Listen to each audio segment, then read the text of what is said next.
I think when there are problems and a creator or a company tells you, hey, this is what's going on, here's why we're doing it, and here's the issue.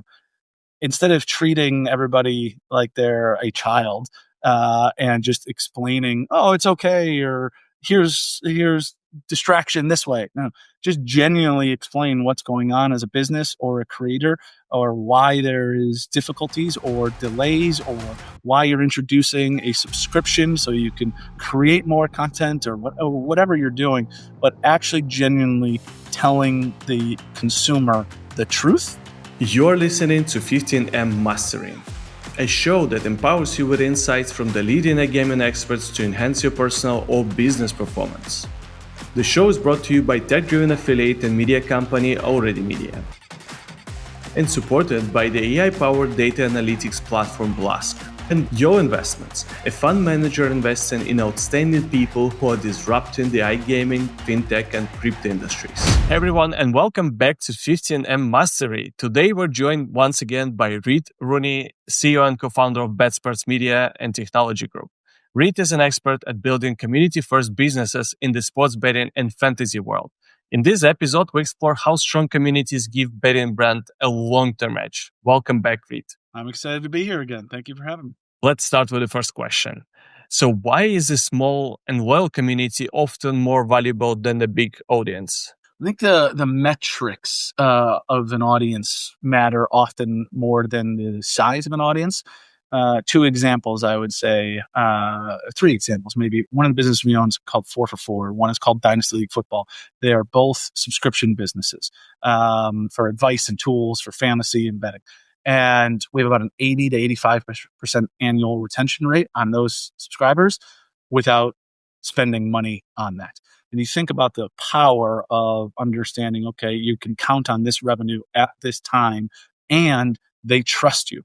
And the trust aspect is much harder the size of your audience. I think the skepticism continues to grow. So when you have a partner and you ask them to convert to a game or a promo or something along those lines, because you say it's a quality partner, they believe you, and they will execute on what you're trying to do if they're interested. I think the amount of time it takes to convert a larger audience, unless there's a state launch or something that's new, it's a lot more effort. It has bigger rewards, but if it doesn't go well, it's a lot of misplaced time and effort and money behind it. So I think as a business is scaling, combining the power of small communities is often more effective than one large community and figuring out what you can do. So what does a strong online community actually look like in practice today? What's your definition of like a strong community? There's got to be a reason for them to intentionally visit you. And that could be your Discord. That could be reading in an email that you send out. That could be when an article drops, they're going to see it right away. It could be a comment section on one of our sites. A perfect example would be our social media app, Bleacher Nation Fantasy, has about 200,000 people on it every American football season. We spend zero on marketing. They come back every year for the community, the alerts, and the technology we have. And so finding a reason to be loyal to you and rewarding that loyalty with a quality experience, they'll keep coming back. But the community aspect of it, to me, is they seek you out versus you have to continually bring them in. And if you have that, then you have a lot more power than people might recognize. Yeah, it feels like, nowadays, especially with the AI becoming so accessible, the content and the community feeling especially is just being diluted a lot. And the people, they stick with, like, as you said, with communities, they come for something they value, they want to be, valued also. And I think creators are now playing, a more important role, like more than ever, probably in the history of social media. So what do most companies actually misunderstood about the role of creators in today's sports media? I think the larger the company, the more power that they think their brand has, and a creator is that because of their brand or their platform. I think that is a complete and utter misconception and a strategy that has led some very, very powerful media businesses in America, to be reeling here. If you follow a creator, you follow a podcast, you follow a Twitter account, they work for a company and they go somewhere else, and what we've seen from our users and what we see for just the world, you follow the creator. I want to listen to that podcast. If you, Dimitri, went and started a different podcast group and people like what you do, people would follow those podcasts, right? It's not, they might follow the replacement and so on and so forth, but it is the content that they've gotten used to and the enjoyment. It's not as much about the brand versus the user and the community that they feel there. And I think one thing that is mismanaged or misunderstood is the loneliness in real life today, not just because of social media. So when you listen to that podcast, you read that writer's content, you very much feel like that is part of your community and you're part of it. So wherever it goes, I think the majority of the community follows. So do you think there is a shift of momentum between the traditional media and like the creator driven media? Like, is there a case where the audience, like as you said, they prefer following people more than brands these days?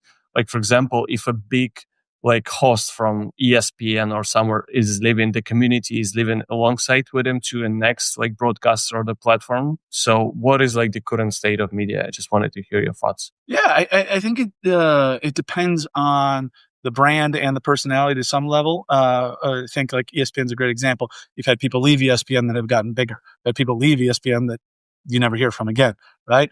I think in America, Barstool has actually done this well. There's been some people that have left and you've never heard from them again. There's been a couple people that have left that are the biggest stars in America at this point, close to it, right? So I think it really is a bit of a gamble based on creator or brand. I think creator typically wins. And perfect example in the largest international scale, Mr. Beast. Mr. Beast published his content not on YouTube. People would still find Mr. Beast content. And so from my side, just continually recognizing the audience is what the audience is loyal to, whether it's the brand or whether it's the creator, is a difficult realization if you're the brand at times, and you have to make sure that you're investing in not only your brand but the people and the audience to follow it. But this is why we add on multiple different acquisitions, typically with communities, to try and cross-reference some of the communities or cross-engage some of the communities, so they are part of multiple of our communities. And even if a creator or something happened with a brand left, we would still have access to that audience through the extra benefits that we provide. Yeah, I love it.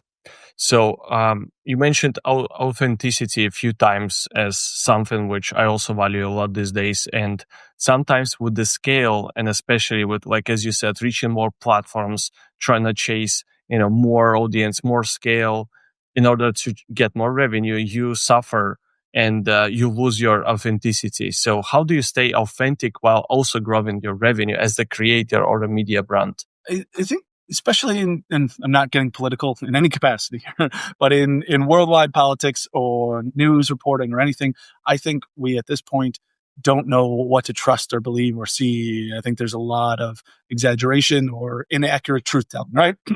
I think when there are problems and a creator or a company tells you, hey, this is what's going on, here's why we're doing it, and here's the issue, instead of treating everybody like they're a child and just explaining, oh, it's okay, or here's distraction this way. No, just genuinely explain what's going on as a business or a creator, or why there is difficulties or delays, or why you're introducing a subscription so you can create more content, or whatever you're doing, but actually genuinely telling the consumer the truth. I think it is extraordinarily refreshing. If you do it in a respectful way and try to connect while listening to the criticism and responding appropriately to the criticism, I think brands and companies would see a whole shift of appreciation, because very few people do that on a day-to-day basis. And I think there's ways to make it right. But if you bring them along the journey, then they will support you in a greater capacity because they know why and how and what's going on, versus trying to hide or distract. And so being just as genuine as possible, authentically, but respectfully, is something that I think is rare and people appreciate. Yeah, absolutely agree with you here. So I think nowadays is probably the way I love to call it. We see the biggest change of user behavior since the beginning of the internet, where people they changed the way they consumed media, they changed the way they interacted with search, websites, etc. And it feels like the content websites, especially, are being damaged the most. We hear about zero clicks searches. We hear about sites are dropping by like 40%, 50%, whatever. So what do you think content led affiliates should focus on besides just getting conversions and survival these days? What is the best way for them to like diversify their revenue, to try to find way on not just survival but striving forward? Might be the best question you've asked me yet. Honestly, it's a really, really good one. And I think people have different perspectives on it. I think a lot of folks are going to how am I the fastest, or how do I get the most entertaining, immediate content for that second screen experience and such. I think we take a bit of a different approach. And it might not be as scalable in pure numbers, but I think in retention, it works really well. We are actually going a little bit the opposite way of where I think a lot of media is going, where it's short form content, it's quick hits, it's AI additive, or it's tools that instantly tell you as much as you possibly can. We are adding more human written content, long form content, and I think that's becoming more rare. And the reason we're doing it is because there's less places to find it, and there's still that genuine interest in it. And so when the brand is trusted by those users in long form content, I think there's a lot of loyalty points given because they can tell it's a human. They can argue, they can disagree, and they can have that experience that they've had for most of their life. Now, I think that's going to be a challenge when iGaming comes to America. How are you converting content into iGaming, right? For us, I think it's how do we make sure we're the best for our current audience and our audience when iGaming is here.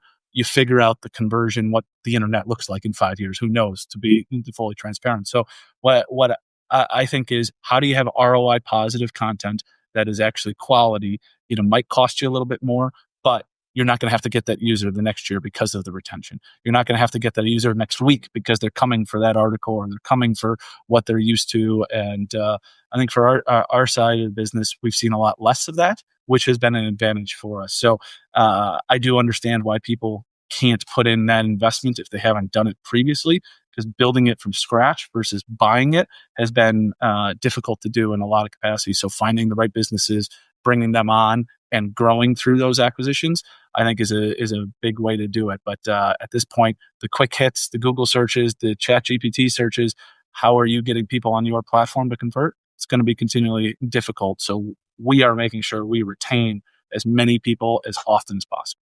But do you want to diversify your revenue streams also? Because it feels like with the lesser amount of like fresh audience coming in, you really need to figure out, like you mentioned, the retention element and the rest. So do you think there is a way on how to diversify the revenue and to make it more sustainable apart from just like a commission-driven affiliate model? Correct. Yeah, especially in the States, the subscription side of the business is so big for us because it's very predictable.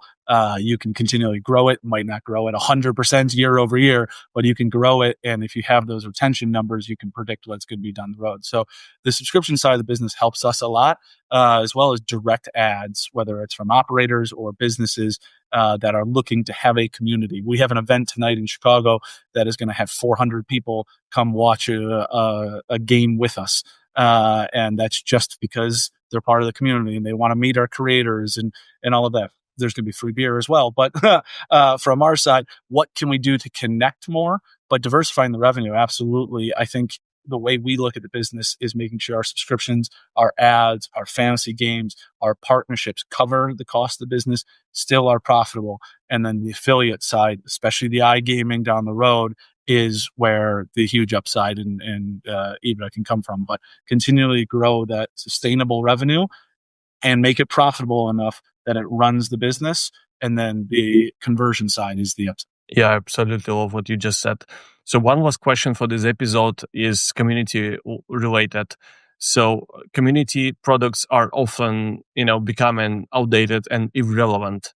So how do you actually keep the community fresh, up to date, and absolutely relevant to everyone? I think the most important part of the community product, I'm really glad you've asked that, is what is your community there for? Okay. You can't try, if you have a community that is there for fantasy football analysis and you just keep throwing betting in there, the community will leave and they will find their own community or they will start a community themselves, right? You have different Discords or social or Twitter group or X groups or text threads that you have to compete with on a community side. But if you stay in your lane and slowly educate on where the business is going or what might be of interesting, giving them the opportunity to join more communities or expand the community with the users leading the way, that is a big piece of it for me. You can't force feed community on an extra part of a community on the community, if that makes sense. To me, it's just you have to genuinely understand where the business is, what they're there for, provide that the best, and see what else they could be interested in besides just telling them, hey, here it is, and shutting it down there. Thanks, Reid. I really appreciate you taking the time to share all these amazing and super valuable insights with the audience today. I absolutely enjoyed our conversation.